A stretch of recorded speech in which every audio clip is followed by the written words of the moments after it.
right, friends, so today for Read Aloud, we're reading a story called A Pocket for Corduroy by Don Freeman. In this story, we're going to meet a girl named Lisa and her stuffed animal Corduroy, and they're looking for something special. And to give you a hint, it's illustrated or drawn on the cover page, which is this whole thing with the pictures and words. And then there's also a hint in the title, which are the big words that you see on the page. So let's read the story and find out what the special thing is.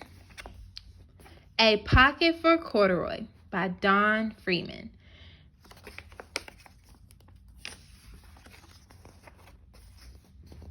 Late one summer afternoon, Lisa and her mother took their laundry to the laundromat.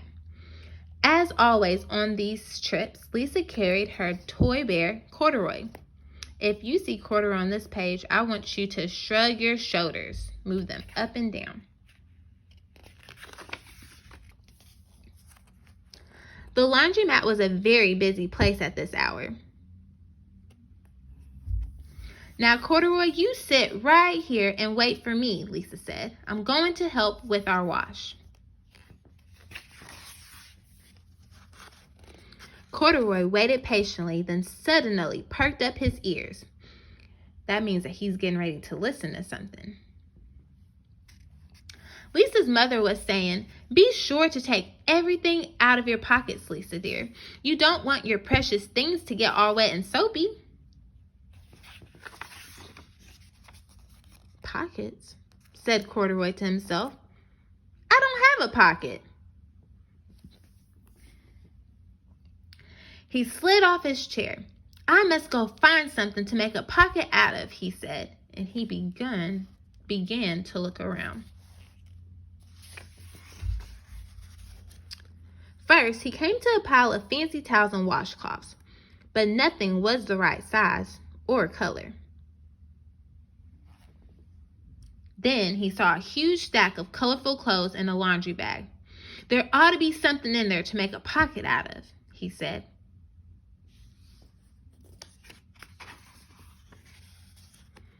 Without hesitating, that means he got right on to doing it, he climbed into the inside of the bag, which was filled with pieces of wet laundry. The dampness didn't bother Corduroy in the least. It must be a cave, he sighed happily. I've always wanted to live in a dark, cool cave. Remember, bears like caves. Sometimes they make them their homes. When the time came for Lisa to fetch her bear, that means it was time to get him, he was gone.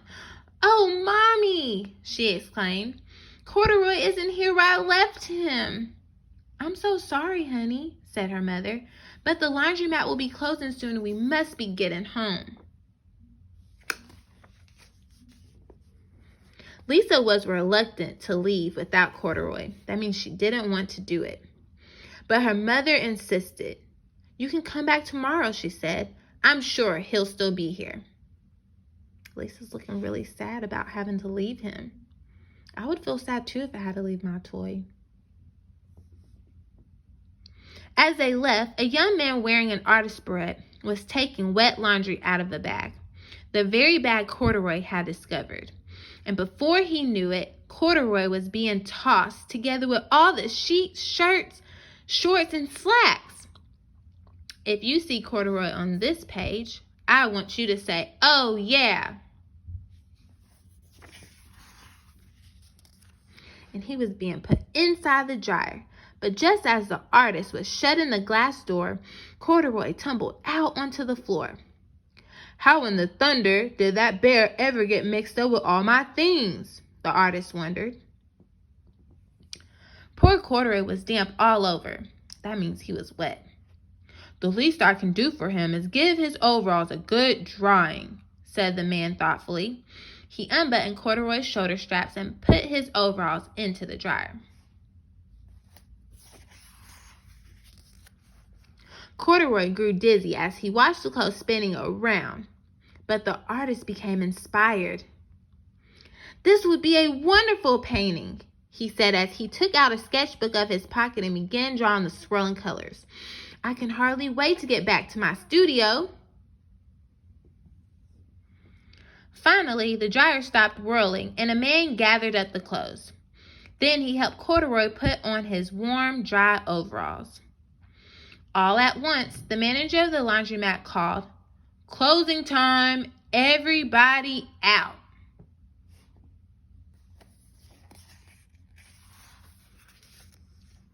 Corduroy was gently placed on top of a washing machine. "I wonder who that bear belongs to," said the artist as he was leaving. "Seems to me he should have a name someplace. He's too fine of a fella to be lost." As soon as the lights were turned off, Corduroy began his search again. Remember, he's still looking for his pocket. He was surprised to see something white glowing in the dark. "Maybe it's snow," he said excitedly. "I've always wanted to play in snow."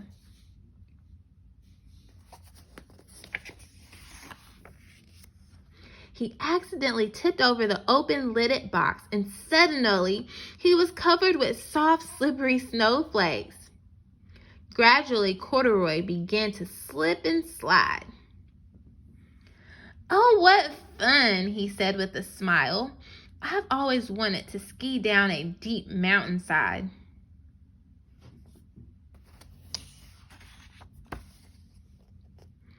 He landed paws first into an empty laundry basket. "This must be a cage," he said, peeking through the bars. "I've never wanted to live inside a cage like a bear in the zoo." He's looking really sad about that too. But by now, Corduroy felt drowsy. That means he was feeling tired. And soon he nodded off to sleep.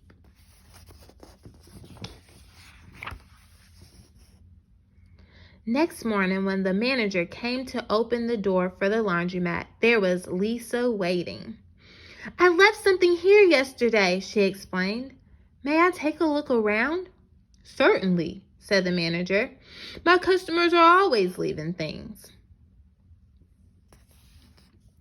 Lisa was searching under the chair and in the back of the washing machines when she heard the manager call her. "Is this what you're looking for, señorita?"